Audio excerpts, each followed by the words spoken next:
Hey guys, thanks for joining us. You're here with myself, hi Octane, my partner here, Turbo Jesus. and this is this new segment that we have as a gamer show. We're going to be bringing you this week's remotely Entertainment news. Trending entertainment that's been going on in the entertainment world. So, First, we have the Grand Theft Auto 5 new trailers. For example, this is a character trailer for the character Trevor.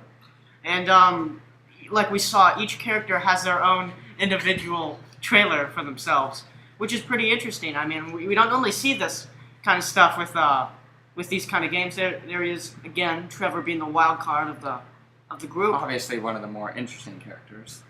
Yeah, he's gonna look like he's gonna be exciting to play, and I think us are really excited to do it. Okay, so Grand Theft Autos. Gameplay trailer, the first one, will premiere tomorrow at 3 p.m., Tuesday, July 9th.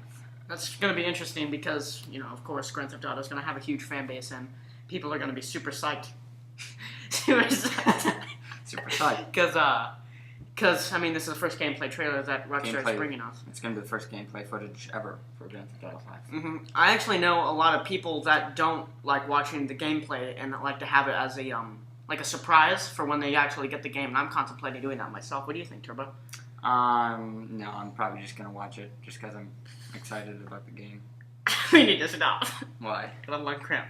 You have a lung cramp. You never got those? No, I'm not fat. Anyway, so what's... Let's just keep going. So what's... My lung doesn't fill up with diabetes. That's not what it is. That's not what it is at all. Alright, Civilization 5, Brave New World, and from what we played of it, we just absolutely loved it.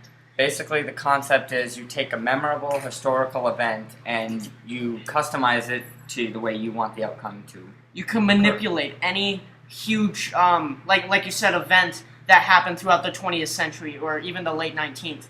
It's really cool how, you have the last 200 years in your hands to control, and that's what I think was the main selling point. The main selling point. I mean, that's why we liked it, and I think you guys will like it too. Yeah, we really think you guys will enjoy the game, especially you guys who've been playing Sid Meier's games from start.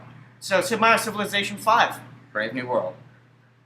It's going to be bringing a modern day kind of feel to Civilization, where you can control the outcome of the 20th century, perhaps even the late 19th, and from what we've seen so far, here at AGamerShow, we're going to give it a 9.5. It's probably one of the best Civilization expansion packs ever. That looks to be pretty good. Okay, so this week in movies that have came out, we have Despicable Me 2, which has came out with a what would you call it, box office top or something? The domestic box office gross is $82.5 million, and Lone Ranger has flopped at $29.4 million. We have Man of Steel still hitting strong with $11.4 million, and Now You See Me. I don't know why you wrote that down. Because it's at the bottom. The lowest making movie is Now You See Me at $2.8 million. Alright, Walking Dead, 400 Days. It will be the first DLC that Telltale has released for the Walking Dead universe. And I guess it is a universe now after playing those exciting last 5 episodes of the last season. Now, Robert Kirkman, of course, comes back. Robert Kirkman being the designer and creator of a lot of people's favorite shows and our favorite game, Walking Dead. It all started with the comics, too, right? Because this game does take place in the comic universe. Yeah, you can tell, but I mean, that's kind of how the animation was. It's not really have anything to do with the budget that Telltale has. Just the style. It's more just you're right, the style. Just kind of the design of everything. But in this one, you take place of 4 different characters. 5 stories. 5 different stories, sorry, over a span of 1 episode, basically. 400 days. Is that the correct answer? There you go. Alright, so Walking Dead, 400 days. Recently. So, really excited. I mean, we played the last Walking Dead games, and they were just phenomenal. I'd say there's emotional roller coaster. You have anything? Input, Turbo? Well, 400 Days is a bridge from Walking Dead Season 1 and Walking Dead Season 2, which Considering will come out later two this game fall. seasons, because each 5 episodes. segment they come out is referred to as an episode for you people that are not familiar with that. And Which, from what we've played so far, if the you're game, not, then I think we're gonna give it a solid.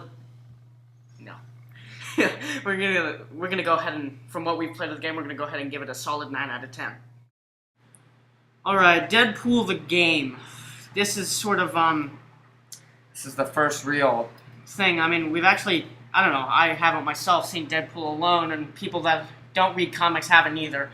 I mean, we see him in Ultimate Alliance, but, you know, he's not alone. He can't really shine out like the star he pretends to be. This is basically the first actual game that you get to play or actually center focus on Deadpool as a character. And I mean, I don't know why you make it that complex, because the writers of the game totally did not. Like, I mean, it's completely... It's really about just having, you know... Fun and... having a good time while you play the game, and, you know, that's kind of what it delivered. So, Deadpool... See, like, you see the humor, like, wrapped into it. It's... Obviously, it's more focused on humor than hardcore game. Like, it's not... But, I mean, it does give us a good, clear understanding of this is how, this is how Deadpool is. I mean, for me, and a lot of people don't get to see this. Basically, if you're a fan of Deadpool or want a fun game, just get this. Alright, so let's keep considering with not exactly one of the most popular games, but probably one of the more funner ones to play. This game came at a bit of a surprise, Deadpool. It didn't really get any coverage, and it kind of just came out. And it nailed Deadpool as a character perfectly, but the gameplay was just awful. It was fun. I mean, it was really repetitive. You fought 4 people out of the whole game, 4, like, clones, basically, repeatedly. It was just awful. But the cutscenes were really good. Yeah, I mean, it was funny, but up to the story was just awful. awful. So if you're interested in this game, go on YouTube, watch all the cutscenes. So you can just enjoy the comedic part of it, because the gameplay, again, awful. So what should we give this one? I'd say, you know, just because the cleverness, the humor was just so amusing, even though the gameplay was that bad, it kept me through the game, which was sort of a challenge. I'm going to go ahead and give it, what do you think, Turbo? I'm thinking more of a 6 range. Okay. Yeah, so we're going to go ahead and give it a 6 out of 10. Alright, here we have Bethesda's Rage, one of the lesser-known post-apocalyptic games, especially compared to Fallout. Still fun, though, you know, very... And it's rumored for sequel. And here we have Dishonored. Again, one of a lesser-known Bethesda game. Bigger than Rage, but still had a lower fan base than an Elder Scrolls game or Fallout, but still. A very fun game, also rumored to have a sequel. So, and then we've been hearing a little news about this from Bethesda. It is rumored that it is possibly, there's a potential of making sequels to both classics, Dishonored and Rage. I wouldn't call Rage a classic. Yeah, I actually never got through that one. Alright, because Dishonored they didn't expect to sell very well, and it did. It really did. I mean, I enjoyed that game a lot. It was IGN's Game of the Year pick, and it was nominated for Game of the Year. And Rage was, I mean, it was amusing, but for some reason it didn't just grab my attention as well as Dishonored did. I mean, it brought on a sort of less serious feel to the post-apocalyptic theme that we had going on. Like, I mean, in Fallout, it's much more of a serious tone than what we see in Rage. Well, there's some fun parts in Fallout. There's some cool Easter eggs. You know, of course, the commentary within Fallout is, you know, funny and stuff. You got like a lot of dark humor going on. But Rage is just a little lighter. I mean, you see these cities. It's just I don't know, but for some reason it doesn't seem as hard to live in. Kind of, it's more. Yeah, it's not that Rage had a small fan base. Okay, Rage had a small fan base, but but the people that liked it, I mean, there's just a lot of people just saying it's like, yeah, you know, it's okay. So I'm like sure an 8. It's like an 8, but then Fallout was like a 10. Yeah, it was like a 10. So we're excited to hear from Bethesda to see if these things can actually become real. Well, we don't care about that because all we want is Fallout 4. That's all we want announcing right now. Fallout 4. Cannot wait. Alright, and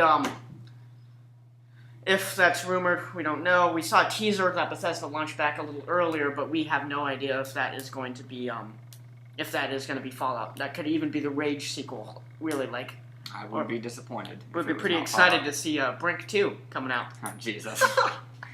Alright, we're going to go ahead and end it for our time today. Thanks for tuning in. This has been this week's episode of A Gamer Show. Check out our other videos, our walkthroughs, our Let's Plays, Comment, stuff like like, that. subscribe, give feedback. We're always open to feedback, stuff like that. Really, thanks for watching, guys.